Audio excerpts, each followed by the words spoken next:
ನಮಸ್ಕಾರ, ಪ್ರಜಾರಾಜ್ಯ ಕನ್ನಡ ನ್ಯೂಸ್ಗೆ ಸ್ವಾಗತ. ನಾನು ರಾಮಗೌಡ ಪಾಟೀಲ್.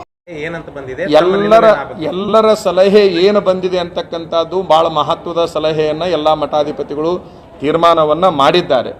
ಆದರೆ ಮಠಾಧಿಪತಿಗಳು ತೆಗೆದುಕೊಂಡಿರತಕ್ಕಂತಹ ತೀರ್ಮಾನವನ್ನ ಇವತ್ತಿನ ದಿವಸ ಘೋಷಣೆ ಮಾಡೋದು ಬೇಡ. ನಾವು ಮಠಾಧಿಪತಿಗಳು ಬಹಳ ಜವಾಬ್ದಾರಿ ಸ್ಥಾನದಲ್ಲಿರೋದ್ರಿಂದ ಯಾವುದೇ ದುಡುಕಿನ ನಿರ್ಧಾರಗಳು ಬೇಡ. ಆದರೆ ಒಂದು ಸತ್ಯ ಏನು ಅಂತಂದ್ರೆ, ಒಂದು ಅವಕಾಶವನ್ನು ಅವರಿಗೆ ನಾವು ಕೊಡೋಣ. ಏನು ಅವಕಾಶ? ಈ ಕ್ಷೇತ್ರದ ಬದಲಾವಣೆಯ ಅವಕಾಶವನ್ನು ಕೊಡೋಣ. ಆ ಬದಲಾವಣೆಯನ್ನು ಅವರು ಮಾಡಿದಂಥ ಸಂದರ್ಭದಲ್ಲಿ ಏನು ಮಾಡ್ತಾರೆ, ಹೆಂಗೆ ಮಾಡ್ತಾರೆ, ಯಾರನ್ನ ಮಾಡ್ತಾರೆ, ಎಲ್ಲದನ್ನೂ ಕಾದು ನೋಡೋಣ. ಏಕಕಾಲಕ್ಕೆ ದುಡುಕಿನ ನಿರ್ಧಾರವನ್ನು ತೆಗೆದುಕೊಳ್ಳುವುದು ಬೇಡ.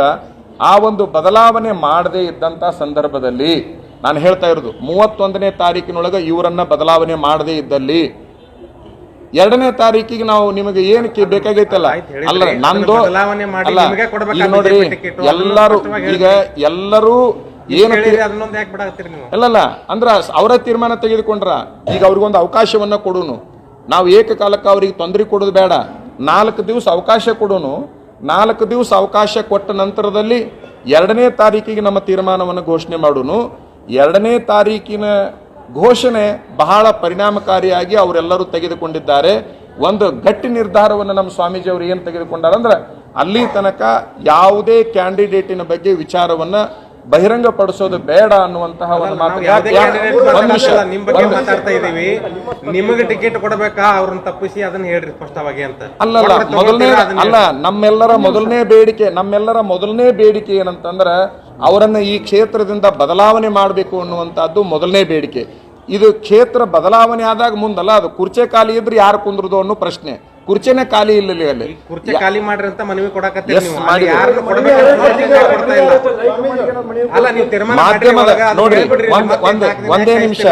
ಈ ಮಾಧ್ಯಮದ ಮೂಲಕ ಆ ಪಕ್ಷದ ಹೈಕಮಾಂಡಿಗೆ ಎಲ್ಲ ಮಠಾಧಿಪತಿಗಳ ಪರವಾಗಿ ಅನ್ನೋದಕ್ಕಿಂತ ವೀರಶೈವ ಲಿಂಗಾಯತ ಸಮಾಜ ಮತ್ತು ಇತರೆ ನೊಂದಿರ್ತಕ್ಕಂಥ ಎಲ್ಲ ಸಮಾಜ, ದಲಿತರು ನೊಂದಿದ್ದಾರೆ, ಕುರುಬರು ನೊಂದಿದ್ದಾರೆ, ಬೇರೆ ಬೇರೆ ಸಮಾಜದವರು ಕೂಡ ನೊಂದು ನನ್ನ ಮುಂದೆ ಹೇಳಿಕೊಂಡಿದ್ದಾರೆ. ಎಲ್ಲ ಸಮಾಜದವರಿಗೆ ನೋವನ್ನು ಕೊಟ್ಟು ಏಕಸ್ವಾಮಿತ್ವವನ್ನು ಅಂದ್ರೆ ಈ ಪ್ರಜಾಸತ್ತಾತ್ಮಕ ವ್ಯವಸ್ಥೆಯಲ್ಲಿ ರಾಜ್ಯ ಸತ್ತಾತ್ಮಕ ವ್ಯವಸ್ಥೆಯನ್ನು ತಂದು ಒಡ್ಡಿರ್ತಕ್ಕಂತಹ ಈ ವ್ಯಕ್ತಿಯ ಬದಲಾವಣೆ ಆಗಬೇಕಂತಕ್ಕಂಥದ್ದು ಅವರ ತೀರ್ಮಾನ ಆಗಿದೆ.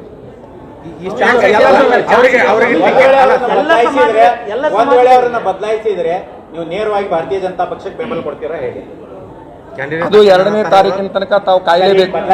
2ನೇ ತಾರೀಕು ನೋಡ್ರಿ, ನೀವು ಬಹಳ ಸಾರಿ ನೀವು ಎಷ್ಟೇ ಪ್ರಶ್ನೆ ಕೇಳಿದ್ರು ನಮ್ದು ಒಂದೇ ಉತ್ತರ. ಆ ವಿಷಯ ನೀವು ಎಷ್ಟೇ ಪ್ರಶ್ನೆ ಕೇಳಿದ್ರು ಕೂಡ ಒಂದೇ ಉತ್ತರ, 2ನೇ ತಾರೀಕಿನವರೆಗೆ ನಾವು ಯಾವುದೇ ಹೆಸರನ್ನ ಹೇಳುವುದಿಲ್ಲ.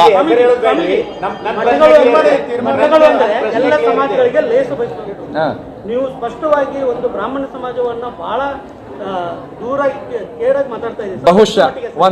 ಬಹುಶಃ ನೀವು ಈ ಪತ್ರಿಕಾಗೋಷ್ಠಿ ಕಡೆ ಗಮನ ಕೊಟ್ಟಿಲ್ಲ ಅಂತ ನಾ ಭಾವನೆ ಮಾಡ್ಕೋತೀನಿ. ಇಲ್ಲಿ ವ್ಯಕ್ತಿಯ ವ್ಯಕ್ತಿತ್ವವನ್ನು ವಿರೋಧಿಸ್ತಾ ಇದ್ದೇವೆ ಹೊರತಾಗಿ ನಾವು ಬೇರೆ ಏನನ್ನೂ ಒಂದ್ ನಿಮಿಷ ಇಲ್ಲಿನ್ನೂ ನನ್ನ ಕೈಗೆ ಹಾಳಿ ಇದೆ. ಅದು ವ್ಯಕ್ತಿಯ ವ್ಯಕ್ತಿತ್ವವನ್ನು ವಿರೋಧಿಸ್ತಾ ಇದ್ದೇವೆ ಹೊರತಾಗಿ ಸಮಾಜ ಅನ್ನುವಂತಹ ಶಬ್ದವನ್ನ ನಾನು ಎಲ್ಲಾದರೂ ಬಳಸಿದ್ರೆ ಇಲ್ಲಿ ತಾವು ಓದ್ಕೋಬಹುದು, ತಾವು ಫೋಟೋನೂ ಕೂಡ ತಗೋಬಹುದು. ನಾವು ಯಾವುದೇ ಸಮಾಜಗಳನ್ನು ವಿರೋಧ ಮಾಡುವ ಸ್ವಾಮಿಗಳಲ್ಲ. ಎಷ್ಟೋ ಜನ ಬ್ರಾಹ್ಮಣ ಸಮಾಜದವರು ನಮ್ಮನ್ನು ಮನೆಗೆ ಕರ್ಕೊಂಡೋಗಿ ಪೂಜಾ ಮಾಡಿಸ್ತಾರ, ಪ್ರಸಾದ ಮಾಡಿಸ್ತಾರ, ನಾವು ಅವ್ರನ್ನ ಕರ್ಕೊಂತೀವಿ. ನಾನು ಬಾಲೆಹೊಸೂರು ಮಠದ ಪರಿಪೂರ್ಣ ಅಧಿಕಾರವನ್ನು ಬ್ರಾಹ್ಮಣ ಸಮಾಜದವ್ರ ಕೈ ಕೊಟ್ಟೀನಿ. ಶಿರಹಟ್ಟಿ ಮಠದ ಅಧಿಕಾರದಲ್ಲಿ ಒಬ್ಬ ಬ್ರಾಹ್ಮಣರು ಕೂಡ ನಮ್ಮ ಮಠದ ಎಲ್ಲ ನಿರ್ಣಯಗಳಲ್ಲಿ ಇರ್ತಾರೆ. ಅಂದ್ರೆ ನಾವು ಸಮಾಜದ ವಿರೋಧಿಗಳಲ್ಲ, ದಯವಿಟ್ಟು ಗಮನಿಸಬೇಕು. ನಾವು ಸಮಾಜವನ್ನು ಎಲ್ಲೂ ಕೂಡ ವಿರೋಧ ಮಾಡಿಲ್ಲ. ಆ ಸಮಾಜದೊಳಗಿನ ಆ ವ್ಯಕ್ತಿನೂ ಅಲ್ಲ, ಆ ವ್ಯಕ್ತಿಯ ವ್ಯಕ್ತಿತ್ವ ಅರ್ಥಾತ್ ಅವರ ನಡೆ ಏನೈತಲ್ಲ, ಆ ನಡೆಯನ್ನ ವಿರೋಧ ಮಾಡುವ ನಿರ್ಣಯವನ್ನು ತೆಗೆದುಕೊಂಡಿದ್ದೇವೆ. ಬಹಳ ಸ್ಪಷ್ಟವಾಗಿ ಹೇಳ, ಈಗಿರುವ ಕೇಂದ್ರ ಸರ್ಕಾರದ ವ್ಯಕ್ತಿಯ ಸಚಿವರ ವ್ಯಕ್ತಿತ್ವವನ್ನು ವಿರೋಧ ಮಾಡ್ತಾ ಇದ್ದೇವೆ. ಇದೆ ಇಡೀ ನಾಡ ಮನಸ್ಸು ಮಾಡಿದರೆ 24 ತಾಸಿನಲ್ಲಿ ಒಬ್ಬನ ಬದಲಾವಣೆ ಮಾಡಿ ತೋರಿಸುವಂತ ಶಕ್ತಿ ಕರ್ನಾಟಕದ ಮತದಾರರಿಗೆ ಪ್ರಜ್ಞೆ ಇದೆ. ಕೇವಲ 24 ತಾಸು. ಅವರಿಗೆ ಪ್ರಚಾರ ಬೇಡ, ಅವರಿಗೆ ಹಣ ಬೇಡ, ಅವರಿಗೆ ಹೆಂಡ ಬೇಡ, ಅವ್ರಿಗೆ ಏನೂ ಬೇಕಾಗಿಲ್ಲ. 24 ತಾಸಿನಲ್ಲಿ ವ್ಯಕ್ತಿಯನ್ನ ಕ್ಷೇತ್ರವನ್ನ ಬದಲಾವಣೆ ಮಾಡುವ ಶಕ್ತಿ ಇಡೀ ಕರ್ನಾಟಕದ ಪ್ರತಿಯೊಂದು ಕ್ಷೇತ್ರಕ್ಕಿದೆ ಅಂತಕ್ಕಂತಹದ್ದನ್ನ ತಾವೆಲ್ಲ ಅರ್ಥ ಮಾಡ್ಕೊಳ್ಳಿ.